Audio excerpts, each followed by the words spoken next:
So I have to be able to define myself, pivot, switch things, find out what works, and then keep changing because, things that worked even just 3 years ago in business may not work anymore. This is The Entrepreneur Way with Neil Ball.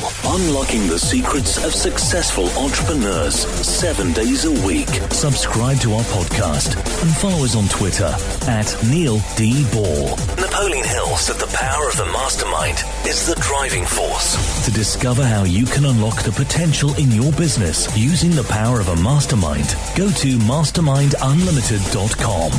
And now, here is your host, Neil Ball.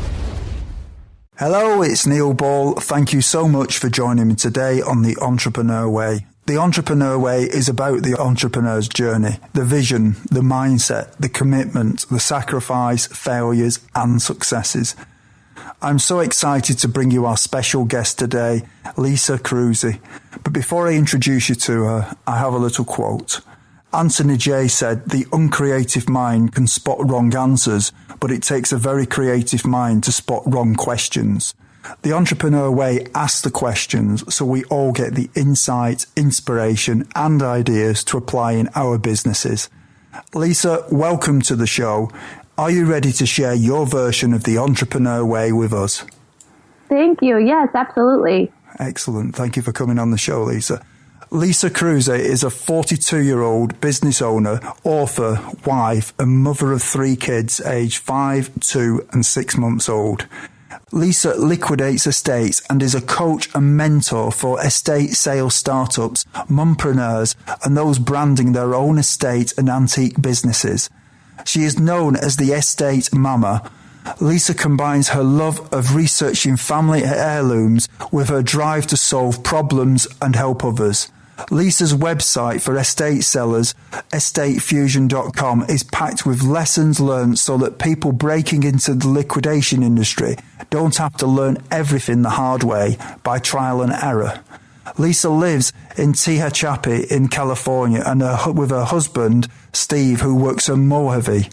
Lisa, can you provide us with some more insights into your business and personal life to allow us to get to know more about what you do and who you are? Yeah, absolutely. I've been doing estate sales and estate sale coaching since we moved to California from the East Coast. When we moved here, I had a background where I knew how to do appraisals. I had worked for an auction house. And then I worked as a private appraiser. So when people had things that they needed insured, or maybe they were doing a tax write-off for our taxes, you can do a donation and then you get a tax credit if you've donated a collection of things to a museum or something like that. So I knew about liquidation. I knew about appraisals. And I always thought that I would be good at estate sales, and sometimes some people call them tag sales. And when we moved out here, originally I was going to just be a stay-at-home mom. My husband took what for him is a dream job. He's an aerospace software engineer, and he took a job in Mojave working for Scaled Composites, which builds prototype aircraft. And one of the things that he moved out here to work on was the Virgin Galactic spaceship project. So that was a dream opportunity for him, and I was pregnant, and it was great, and I had my daughter, and she was about 4 months old, and I moved completely across the country, and I didn't know anybody, and we didn't have any family or friends here, and I thought, well, I think that I should, have something to do, and my husband and I talked about it, and I said, I think I should start doing estate sales, because I've always thought I would be good at them, and whenever I live somewhere, I start to get to know the people who do them, and then I don't want to open a business competing against them because they become my friends and things like that. So I thought, well, before I really meet anybody, I'm going to open up this company. And I told my husband, it'll take a long time before I get any clients or anything like that because I don't know anybody here. So I opened up the business. I started my website, and then I guess I'm kind of my husband says that I'm ambitious or something like that. So I started calling people, even though I didn't know people, I started calling people and telling them about what I did. And then before I knew it, I had, interviews to get, estate sales jobs, and I had, so it really took off. And in the last, 5 years, I've done over 100 sales. I have over 100 consignment clients.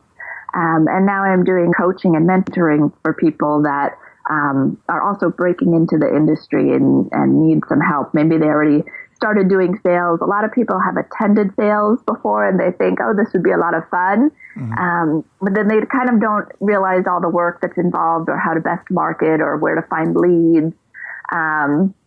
So I've been helping other people with their companies and getting them from where they're maybe struggling a little bit to becoming successful. Mm-hmm. Okay, thank you for that. And what do you enjoy most about what you do, Lisa?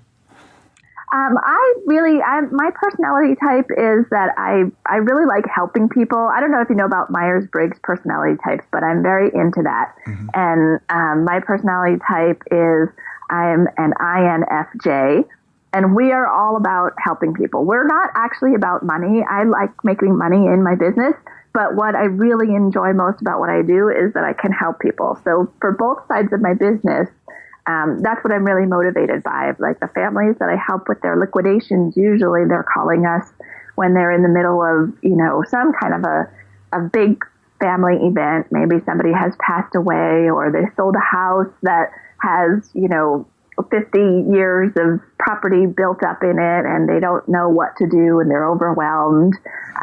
So I can go in and help them, deal with that, because for them, everything that they look at is a memory and they don't know what to do. And, me and my crew can go in and we just, process it. And to us, it's stuff and it's much easier and faster for us to sort it and organize it and plus know what things will sell for. Because there really is an art to that. A lot of times families, they've heard from family members that X, Y, or Z is particularly valuable. And maybe it was, 20 years ago, but maybe, today what they think of as junk is what's actually selling for a lot. And what they think was valuable, if they price it for too much, nobody's going to buy it and they're just going to be left with it. Mm-hmm. And the same thing with helping other people. I mean, doing estate sales has been a great business for me. I've kind of, at this point gotten my whole work-life balance thing down. We've had some struggles with that. And now I feel really fulfilled. Like, I can spend quality time with my family. I spend quality time doing work that I find fulfilling. And I think that it's a great thing for people. And sometimes people who do estate sales have been in the business for a really long time, or they learn how to do it from their parents. But I think it's very flexible for, if you have, either two parents who want to work together that have little kids, or maybe one works outside the home and one wants a job where they can work from home and still spend time with their families, get their kids off to school, pick their kids up from school. Mm-hmm. It can be very flexible, Yeah, it's always difficult, especially if you've got young kids, isn't it? So you getting that balance is obviously is something that's challenging, especially if you've got a job. So how do you get around that, Lisa? How do you manage to do your job and look after your kids? Well, we do have to set boundaries as a small business owner. When I first started, of course, people ask a lot of us. They think, okay, well, Lisa can help me do this, or Lisa can completely empty out the house and clean it, and she'll take all our trash to the dump. And I used to just say, yes, we'll do that, But now as a business, I've learned, okay, well, I can do that, but I do have to, charge more for it. Or for example, one time I had a family that I had agreed to do their sale and we negotiated terms. And then they wanted me to add an extra day. They wanted a 4-day sale instead of a 3-day sale, which is what we normally do. Mm-hmm. And I said, well, I can add in an extra day, but my staffing, I don't think it's necessary. But if you really want me to, for a $500 extra staffing fee, I can do that. And then they said, oh, well, never mind, So if you, as a business owner, recognize that if you're going to be doing something for other people's families, that it has to be worth it for your family, that there's then a trade-off that you're not, giving up every Sunday, the whole year, doing an estate sale for other people. And then you're not with that's when your husband is off and your kids are home all day. Then you're not getting to spend time with them. Mm-hmm. So I do now navigate that balance by setting boundaries with my clients so that I don't say yes to everything. And then when I do say yes to things, that it's worthwhile for me in my business, so that I'm making the money that makes it worthwhile for me to be, spending that time away from them. And then I can say to my husband, well, this weekend I have, a 4-day sale, but then the following weekend I've kept our schedule open so that I don't have, a sale the following weekend or whatever. Yeah. So you can make sure that you're booking in time like that. And the same thing with estate sales, if you want to go on vacation. When I first opened, they would joke because they would say, you do a sale, I would do a sale, and then I have family on the East Coast, and then I would go and visit my family. So I would do a sale and then take a vacation, or I would do a sale and then I would take my husband away for a weekend, like, hey, I made some money, we can go to the beach for the weekend. Mm-hmm. So I would kind of, alternate between something for my business, something for my family. Okay. And what is it that drives you, Lisa? I am driven by that. I do get a lot of fulfillment from helping people. In my business plan, when I sat down and wrote my business plan, it also motivates me that I know that I can contribute to, our families. We have to put 3 little girls through college, when they grow up, and we want to save for our retirement and things like that. So I feel very motivated to, recognize that I can contribute to our family's future. Mm-hmm. And I think you've already alluded to part of the answer to my next question, which is, how do you relax when you're not working in your business? I try to spend time with my family, vacation time. Yeah. I love Airbnb because I can, kind of pick, I look for different cool places to stay. Mm-hmm. One time we stayed in a teepee where we had a view of the ocean. And we stayed in this big teepee and it had a whole real bed in it and everything. That was a lot of fun. So things like that, spending time with my family. I do like to have some alone time. I'm actually introverted, so I have to be able to spend a little bit of time, just by myself, or I go crazy. But I like other people. I genuinely like people, but I am actually introverted. People don't usually think that I'm introverted. Mm-hmm. But I am. I do need to have time to myself sometimes. Okay. And do you have any entrepreneurial role models? Yeah, I mean, I really like, there's some, in the industry, there's some different, there's TV shows, there's Cash and Carrie, Carrie Huxley, I think her last name is. I've always liked, some big major people, Richard Branson, Oprah Winfrey. Not that I'm going to ever, be as successful as they are, but I admire, the amount of success that they've had and what they can do. Mm-hmm. And my husband's company too, that he works for, Scaled Composites. I've met the founder of that company, Bert Rutan, and he sold Scaled Composites. They started off just making, airplanes out of this composite material that other people hadn't done before. And then he would sell the designs. And then, he built his business and sold it to Northrop Grumman. That's pretty amazing, I think, Yeah. And Lisa, can we just talk about the time before you were an entrepreneur? Mm-hmm. What difficulties did you have to overcome when you started your business? Well, for me, some of the things that I had to overcome is focusing on, I developed, if you do estate sales, it's on my website, I have a profit worksheet so that I can figure out, okay, how much money did I actually make on this sale? And then other difficulties that I had, of course, I had moved across the country. So, if you're starting up a business in an area where, you've lived there and you have roots there, you have a tremendous advantage that I think a lot of people don't recognize and don't take advantage of. Mm-hmm. But, if you're starting a business and you have the chance to tell everybody that you know, all your friends and family, all the people who love you, people that you are in organizations with, people that are in your community that you've known or your next door neighbors, whatever. You have a lot of resources of word of mouth business that you can get and drum up from people. So one of the difficulties I had to overcome was, for one, I have a business. You can't do it as a solopreneur. You can't just, I take that back. Some people do. But for me, the way that I do it, I couldn't just single-handedly, go into these estates and organize them myself and sell them, single-handedly. I needed to have staff. So I had to, hire people when I didn't know different people. So I had to interview and, choose people to be on my team. And then I had to find places to get leads when I didn't really know, people in my area. I had the realtor that helped me buy my house. She was who I started with because she had, looked at every house in Tehachapi at CM with me. So I felt comfortable calling her. And then, from there, I just kept branching out to other, other people that I think would know of somebody that would need our services and just, talking to them about it. Mm-hmm. So that was one of the big things that I had to overcome was just, finding staff and then finding people that could help me find clients. Sorry about that. Okay. Did you finish there, Lisa?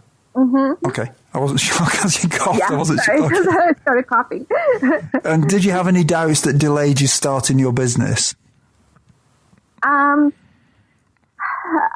Did I have doubts? Well, I had fears. I definitely had fears, that I would, hire people. And my first job that I booked, it wasn't the first job that I wound up doing, actually, because of the timing. I had another lady that needed a sale the weekend before hers. But the first job that I booked, it was about, it was about an hour's drive from my house. And I only made, after I paid my staff, I made $12 in profit. But that's only if you didn't count all my gas and driving time. So I knew that I had actually lost money on it. But I told my husband, I knew that the sale wasn't going to be profitable. And he said, well, you're just opening your business and you don't have any clients. So even if you do lose money, just take it just for the experience, So that was good advice because I would have turned it down. And then it did give me a lot of confidence when I had somebody that called that was closer to me and had better things. And I was telling her about, what I do when I set up a sale and everything like that. And she wasn't the first person that I went through my contract with. I had, kind of done that with somebody before. So it gave me a degree of, confidence and, she probably didn't know she was only the second person that I had met with, but, but it was something that did definitely help me, to overcome those, those doubts and fears. Yeah. And what mistakes did you make that slowed your journey? Oh, I made a lot of mistakes. I hired people that shopped with me. So, every time I did that was a mistake. I don't do that anymore. I don't hire customers. Mm-hmm. I hired people that told me that they did estate sales for friends and family. And a lot of times those people actually wanted to open their own estate sale business and wanted to, learn, what to do or gain experience. So now I have, like a non-disclosure, a non-competition, and I have policies in place too where people can't buy from me if they work for me and myself as well. We don't buy from the estates until after the sale has opened and the customers have had a chance to buy. So anybody that has interviewed with me that doesn't really want to work, they're just trying to get in so that they can get the best stuff before the public. Right away, I can weed those people out now because they're like, oh, I can't buy before the sale.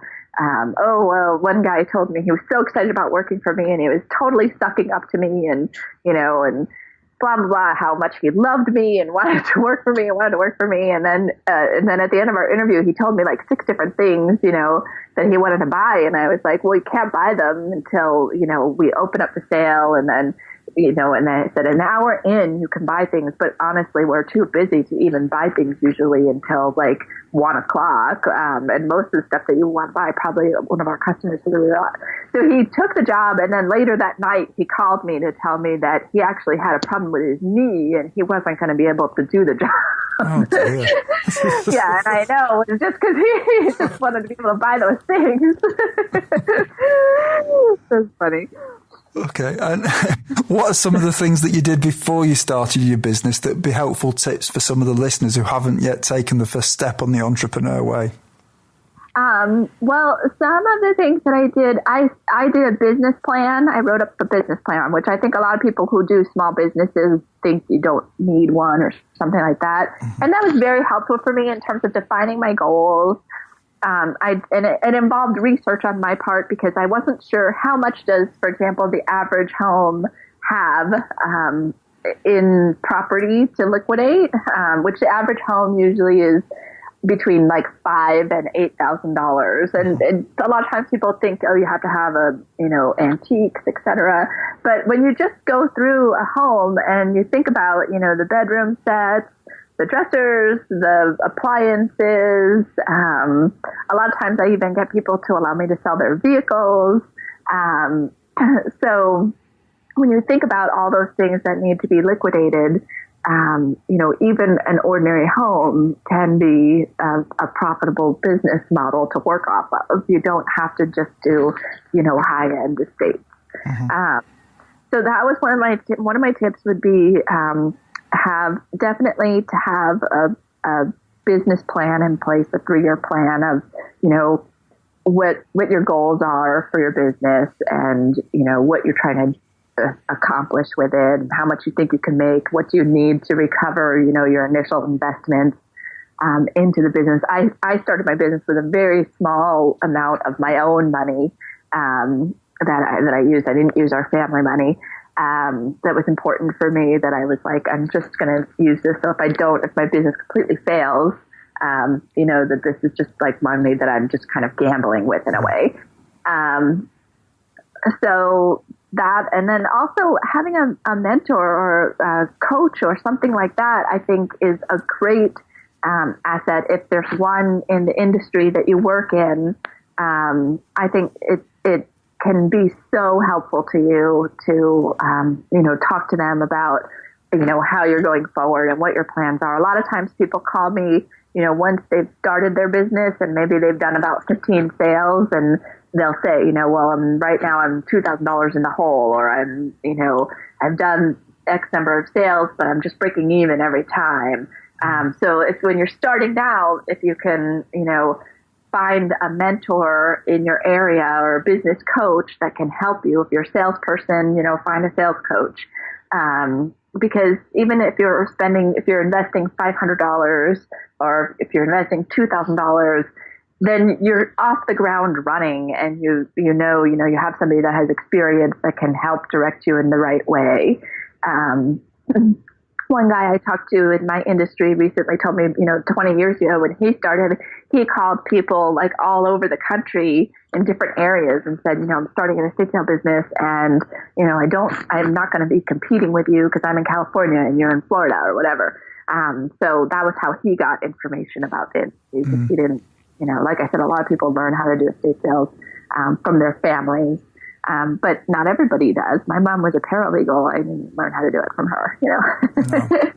It's interesting you say that about ringing other non-competing business owners who are in the same industry. I've had a few people say that and say that it's quite surprising how many people will actually tell you quite a lot about their business and give you some advice like that. So that's good advice. Definitely, yeah. And if there's somebody that does coaching, like we not only know about our business, I know about, all my clients' businesses, but I know what works in different areas from talking to them. So, somebody who does coaching in your industry, is going to be even better than that too, because they see all different kinds of experiences that people have had. And also things like the personality type too. Like a lot of times I'll get my clients to do the personality test, and then I can help steer them towards different things that work for their personality type. Like I have one lady that, like how I am an INFJ, so we're very like feelings oriented. My husband and she both are T, they're thinking. Mm-hmm. So they tend to, a lot of times when they work with other people or they interact with other people, they don't realize it, but if they're working with a person who's an F and not a T, they can kind of trample over their feelings, so she has to be really careful when she's managing her crew. I know how she is because she's just trying to get to her desired outcome. But if she does it in a way that upsets, her team, then she has attrition and they leave, and work for somebody that's more touchy-feely. Mm-hmm. So some of what was, helping her was just telling her something that really has nothing to do with business. It just has to do with, her being a manager and her personality type, and finding other people who are also T's who won't get their feelings hurt, mm-hmm. or recognizing, like, okay, well, this one lady that works for you, she's super sensitive and she's going to need lots of, for her, she may not even care as much about making money. She needs you to say thank you and to show that you appreciate her and to, lavish her with praises. And she's going to work really hard for you if you do that, more so than if you give her a $50 bonus at the end of the sale, Mm-hmm. So things like that, I find fascinating, those kind of dynamics and stuff. Yeah. Lisa, can we talk about the entrepreneurial journey now? And can you tell me, do you think culture is important from the beginning in a business? Yeah, absolutely. I do think that every business has its own, their own ways of doing things, and there are things that are important to them. And we have that. I mean, I see other people who also do estate sales, and there's many different ways of doing them. And for me, the way that I do them is what works for me. And I recognize as a coach and as someone who sees other people do them, the way that I do it does not necessarily work for every person. I had one guy that was telling me recently, well, you should just do everything in online auctions. And like, for me, that would be horrible because I love to, price things and research them and display them and organize them. And then for me, on opening day, when we open up and our customers come in and they pick them up and I talk to them about it, and I sell it, and it's that face-to-face personal interaction, where I can tell them all the great things about this.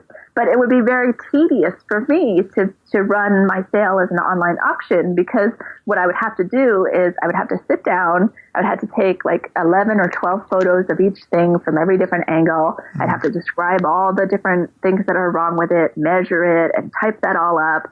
That would be very tedious and horrible for me. But for him, he likes that. That's great for him. So for him, that's a great way to liquidate. And maybe he's not, charming the pants off of people when they come through the door. He's charming them through these great photos and these great descriptions that they see online. Mm-hmm. So those kinds of different things are important to recognize, what is it that you excel at? And I try to do that too with my staff. I have, different people. I had one lady that she was great setting up the sale, and she's great cleaning, loves cleaning and organizing everything. And then during the sale, she got really upset because there was a lady that bought a bed, and I don't sell the mattress. I let them take the mattress if they want it. Mm-hmm. And so she took the mattress, and then she came back complaining that there was a stain on the mattress it was on the underside of the mattress. And she was accusing me of having hidden it and all this other stuff. And I said, look, and she wanted her money back. And I said, I didn't even sell you the mattress. I didn't hide anything because, I come in and I set up a sale for a family, and I sell everything as is, where is, and it's your responsibility. And the lady got very angry, and I wouldn't give her money back because I sell everything as is, where is. And for the woman that was working for me, she was very upset by it. and said, I don't want to work at the sales because the clients, some of them are nice, but some of them get nasty or they're mad about something. So I said, that's fine, because she's so great at, organizing and cleaning before the sales, that why not just let her do the things that she likes and she's good at? As an employer, I can find somebody that likes to, talk to people and doesn't care about organizing and stuff, but likes to talk to people and schmooze them and even say, well, I saw everything as is, where is, so we're sorry, that's the way it is. Those are the rules. So, let people do the things that they excel and are good at and that they like doing, and then find other people, if they have weaknesses, as much as you can, find other people who are good at the things that they're weak at to build your team. Okay. Knowing what you know now, is there anything that if you'd known it when you started out would have helped you to shortcut the learning curve? Yeah, there are a lot of things that, let me think. I have actually on estatefusion.com, I have a list of 11 things that I wish I had known, when I opened up my business. So some of them are like, I didn't have a business attorney. And one of the things that I recommend people is to, before you actually start getting clients and employees and stuff like that, is to meet with, and find and identify a business lawyer that's going to help you with sorting through your contracts. And my contracts I sell on Estate Fusion. But even if you buy them, if you're in another area, you can buy them and then have an attorney customize them for your area, because, in some states, they might require that your hold harmless clause should be in bold writing or something like that. So you can get them, you can get your templates, but then, go through with a local attorney and get everything so that it's all on the up and up. Particularly if you're new as an entrepreneur and you work for somebody else, those are the kinds of things that you probably never realized. If you worked for even a small business, the things that the business owner goes through, the complaints that they get from people, even if you run an extraordinary business, people are going to come at you with different things that they're unhappy about, and they think that, you should resolve all these problems. And things come up. And particularly in my industry, in estate liquidation, a lot of times the people that we're working with are going through, a traumatic, life-changing event. I go through my contract point by point with people as for signing. One time I had a guy and he called me about something that he was charged for. And he said, well, I don't remember us talking about this. And I said, we did talk about it, but I know that you were getting ready to go to your mom's funeral, like an hour after we met, you were having the funeral. So I'm sure you probably weren't completely focused on our conversation, which I understand. And I said, but we did talk about it. So that at that point, you have a place to begin a conversation, and then he recognized, oh yeah, that's true. I did meet with her and we did talk about the contract, and I probably wasn't paying attention to what she was saying, So those kinds of things, have all your ducks in a row, I would recommend, is my main one. Okay. Thank you. And how much does gut feeling influence your decisions in your business? I don't know. I mean, I meet with families and I assess the amount of work that I'm going to have to do. And, sometimes it seems like it's going to be somebody that's going to be really, really easy to work with, and I'll, really want their job. And, usually my instincts are right. But I did have one sale where the guy was he was a bachelor, and he was like, he had to sell his bachelor pad, which was super cool. He had great, beautiful furniture, $10,000 couch, $12,000 rug, everything, great furniture. But he was really nice when I met with him, and we went through the contract and agreed to all the terms and everything like that. And then when I started setting up the sale, he was there as we were setting up, and he was having a very difficult time. It turned out that he was getting married and his fiance was pregnant already, and so they were going to have a baby, and he was getting married, and he really wanted to keep the things that he was hiring me to sell, but she didn't want any of his stuff. She thought it was all dark and masculine, and it was nothing like her taste. So he was going through like this big emotional time, and then, you know, like he had all these books, and he had told me, you know, he was going to separate the ones, and then it was like he couldn't figure out which ones he wanted to keep. And he wound up getting really angry with me because I was like, should we postpone your sale because you're not ready yet? You don't know what you're keeping. But he couldn't postpone a sale because, you know, he had to rent that apartment and move in with his fiance. And so it just wound up, you know, untangling. And it was one of those things where he's a really nice guy. And I know if we met under other circumstances, you know, we probably would be friends with each other. But we both just wound up, you know, hating each other because we just, you know, were kind of standing in each other's way. Like he wanted to keep all his stuff, but he had hired me to sell it all.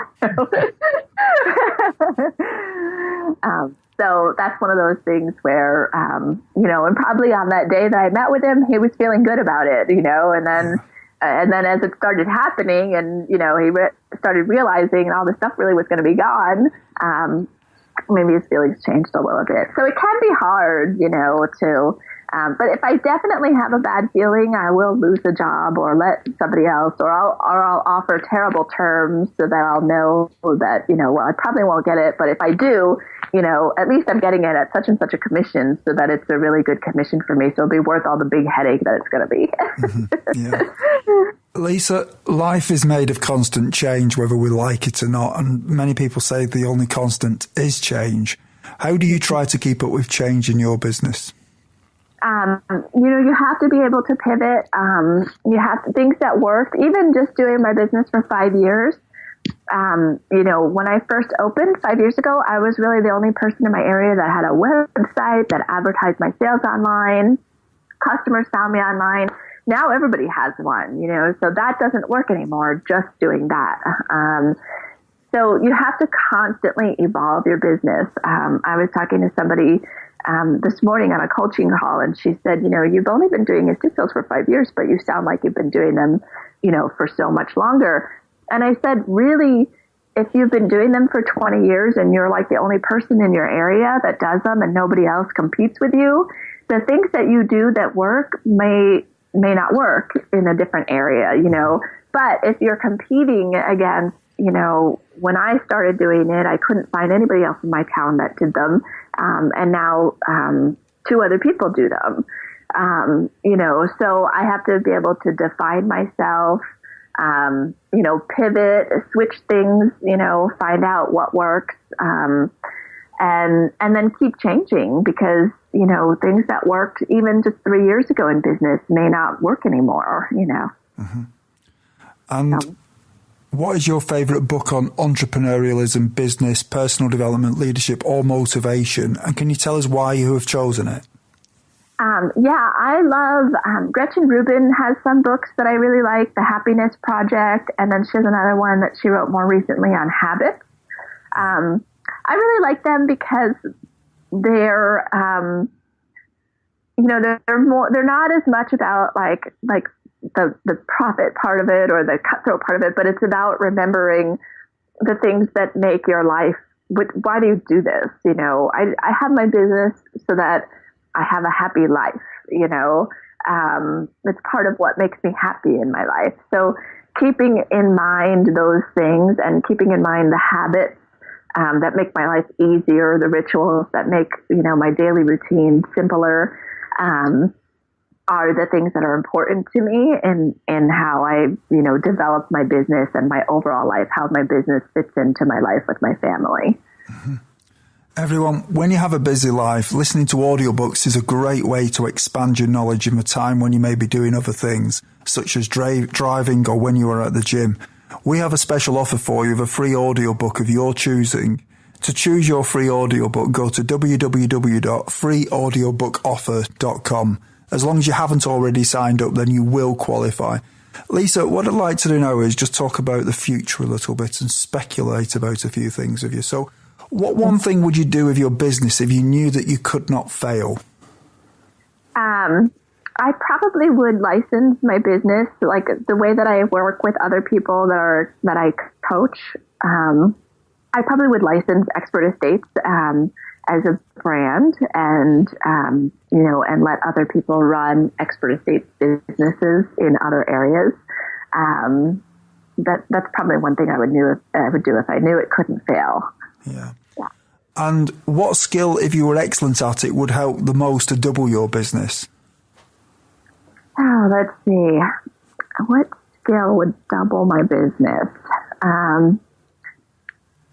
Probably as much people skills as I can get, because that's the thing that I find that when people choose me, I think that it's because I've successfully demonstrated to them that I'm the person who can do the task that they need done. Mm-hmm. And it's not really about, clients call me and they say, they'll say, well, what's your commission? And what's this? And they start asking all these questions, and it's like, whoa. Let's do a consultation. Let me find out, what do you have and what do you need and how soon do you need it sold? And thinking about realistically, do you want to pay somebody, 30% to do a $3,000 sale, or do you want to pay somebody 45% to do an $8,000 sale? Because even if you're paying 45%, you're still going to make more money than if you paid a lower rate, but the sale didn't succeed because they don't have the crew to set things up and et cetera. So I think those kind of, people skills are the things that really can double a business. And that's getting the most out of your team, getting the most out of your clients, getting them on page with you. Sometimes I have to do where I find that they'll agree when they meet with me, they'll agree to all the terms in my contract. And then once you start going in and setting everything up, any little thing that they didn't really want to agree to, they start trying to get you to change your mind about. So one time I had a lady where I didn't really want to, it was a small home, and she had good things, but she told me that I could sell her pickup truck, because to get me to do the sale, I needed more, so her dad had a pickup truck. So she said, you could sell the pickup truck. Well, then as I was setting up the sale, and once I had gone in and was getting the keys and starting to set up, she said, well, my sister said that, we should sell the pickup truck. We shouldn't have you do it. And I said, well, we have it in the contract that you told me that I was going to sell it. And you're the person that is supposed to be making the decision. You're the person appointed by your dad to make these decisions. And remember when we talked about this, I said that if I couldn't sell the pickup truck, there's not enough left here to do the sale. And she said, oh, right. Okay, well, here are the keys to the pickup truck and here's the title. But a lot of people will just let that go and say, okay. But then as a business owner, if I had let that go, then I maybe would be breaking even or even losing money on doing that sale instead of it being profitable.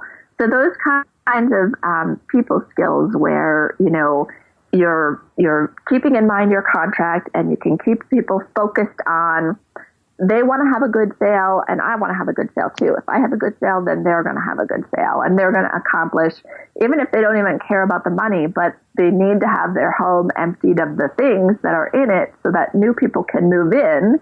I have to recognize what is it that they really need from me and focus on keeping them concentrated on that. Mm-hmm. And in 5 years from now, if a well-known business publication was publishing an article on your business after talking to your customers and suppliers, what would you like it to say? I would like it to say that I'm the best coach and I'm the best at helping people. That there are other people who do it, or organizations that you can join, or places where you can get these similar services. But that we really are the best. We handle it the best. We're the most professional. And I know even when I work with somebody coaching, I'm not going to give up until we know that they have everything in place that they need so that their business will be profitable.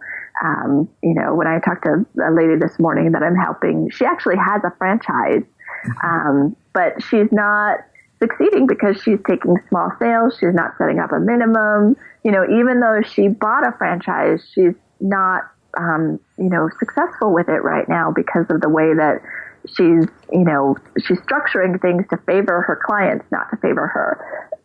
But so we're doing 4 sessions together. But I'm just never going to stop until I know that she has it in her head and that she can sell what she needs to do, to make her business successful to her clients. Mm-hmm. Okay. We're now at the part of the show where you share 3 golden nuggets with us, Lisa. So what's your favorite quote and how have you applied it? My favorite quote, I'm not sure who the author is. I've seen it attributed to different people and I've seen it attributed as author unknown, but it's, forgiveness is letting go of the hope of a better past. And I think that really helps me with, as business owners, as mothers, as fathers, as parents, as husbands and wives, we all sometimes make mistakes and people have made mistakes against us. And when you dwell on the past, when you dwell on the things that you've done wrong, you can't forgive, you can't move forward, you can't learn a lesson. So that's my biggest quote that is my favorite quote that's changed my life the most. Okay. And do you have any favorite online resources for us? Mm-hmm. Absolutely. Well, if somebody is interested in, estate sales, then definitely estatefusion.com. I would recommend. That's my website. Mm-hmm. If you're doing your own estate sale, I have Estate Sale DIY as one of my books. And if you're doing your own estate sale and you want to do research, there's a website, liveauctioneers.com. You can search their sold lot archive and find out, if you have a certain kind of chair or a desk or a piece of furniture, or a piano by a certain maker, you can go in there and type that in and it's free. And you can, kind of do a little bit of sleuthing work and figure out some values. Mm-hmm. So those are some good online resources for the general public. And what is your best advice to other entrepreneurs? I think, keep a positive attitude. You're kind of, when you're an entrepreneur, it can be hard because, the public sees you in one way, your staff sees you in one way, your clients see you in one way. You're the only person who really knows all the work you put in and all the things that you go through, even if you have a supportive family. So I think just, stay positive and remember all the things that you do accomplish. It sometimes seems like we have this huge list of all these things that we want to do every day. So I think every day, remember the things that you did accomplish and the things that you did do well.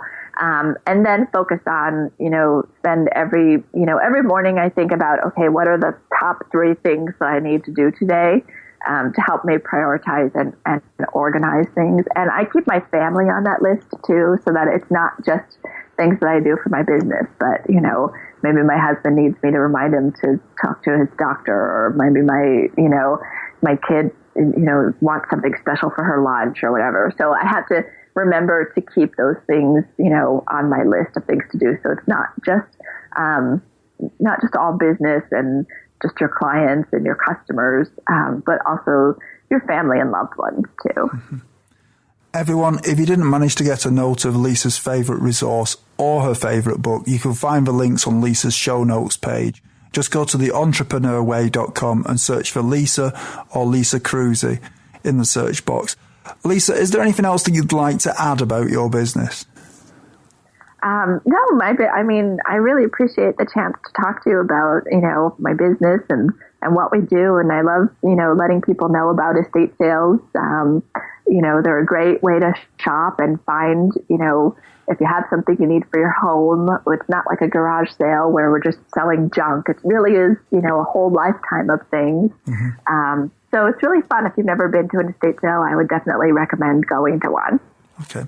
Lisa, it really has been an honour having you on here. You've given us so much information and shared so much of your knowledge with us. So thank you very much for coming on here. You really have been inspiring. Oh, thank you. It's been a pleasure. You're welcome. Thank you. Thank you for listening to The Entrepreneur Way. Subscribe to our podcast and follow us on Twitter at Neil D. Ball.